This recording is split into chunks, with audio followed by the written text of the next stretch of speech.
All right, let's talk about a word that gets a really bad rap: overthinking. If you've ever been told you just think way too much, or maybe you feel like you're constantly caught in these endless loops of thought, then this is for you. We're going to take a look at what's actually going on in your brain and flip the script on this. Reframe it not as some kind of flaw, but as your potential superpower. So let me ask you this. Are you that person? The one who examines every single angle of a problem? Do you find yourself playing out, I don't know, a dozen different scenarios before you even think about making a decision? The one who digs deeper when everyone else seems totally fine with the easy surface level answer? If you're nodding along right now, you are in exactly the right place. Because, let's be real, it often doesn't feel like a superpower, does it? A lot of the time, it can feel like you're stuck in a trap. And this is the side of deep thinking we all know, the frustrating, honestly, the exhausting side. Yeah, I bet these words on the screen look pretty familiar. This is that negative loop. It's analysis paralysis, right? Where you've got so much information that you just can't choose. It's that constant second guessing of choices you've already made. And it all leads to that awful, sinking feeling of being totally stuck, with all these anxious thoughts just spinning and spinning. And look, if that sounds familiar, you're so not alone. It's a super common experience. But, and this is a big but, what if I told you that's only one half of the equation?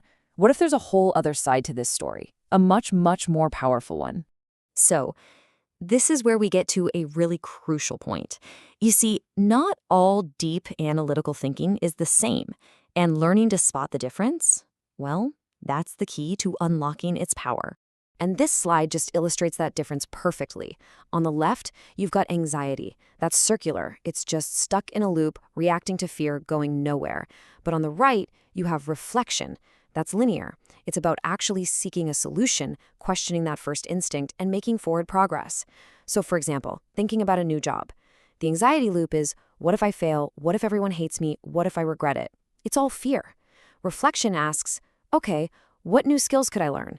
How does this move me toward my long-term goals? You see, it's an investigation, not a panic attack. Okay, so let's really dive into this because psychology actually has a name for this productive style of deep thinking. See, it's not a bug in your system, it's a feature, and it's called cognitive reflection.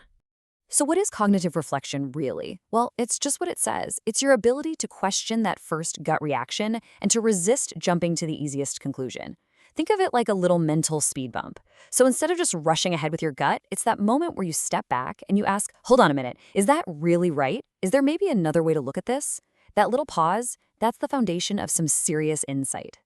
And the engine that powers this whole thing? Well, that's something called cognitive complexity. You can think of it as the mental horsepower that lets you see the world not just in black and white, but in all its messy, complicated shades of gray. It's the ability to hold multiple, even totally conflicting ideas in your head at the same time. And that lets you appreciate the true nuance of a situation instead of just settling for a simple answer. And this right here, this is the absolute key. We're not talking about just thinking more. The goal is not to add more thoughts to the pile. It is all about thinking deeper. It's a shift in quality, not quantity. Which leads us right here to our final and I think most important section.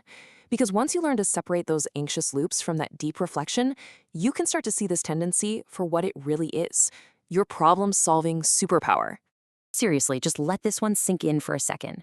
That habit, the one you might have been told is a weakness, your tendency to examine every single angle, it's actually the hallmark of a really sophisticated, complex problem-solving mind. It's not a flaw, it's a feature of how you operate. And this isn't just some nice idea, okay? This superpower has real-world benefits. It's what lets you see past the easy, obvious answer that everyone else just settles for. It's what helps you anticipate future challenges and roadblocks before they even happen. It leads you to make way more thoughtful, considered decisions, and ultimately, it's what equips you to truly understand complex situations. So if there is one single thing you take away from all this, please let it be this. Your deep analytical mind is not a flaw that needs to be fixed. It's a powerful tool that simply needs to be aimed. The challenge isn't to stop thinking.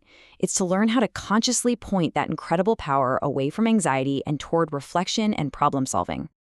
And so I'll leave you with this final question to think about. The next time your brain kicks into high gear, instead of fighting it, what if you aimed it?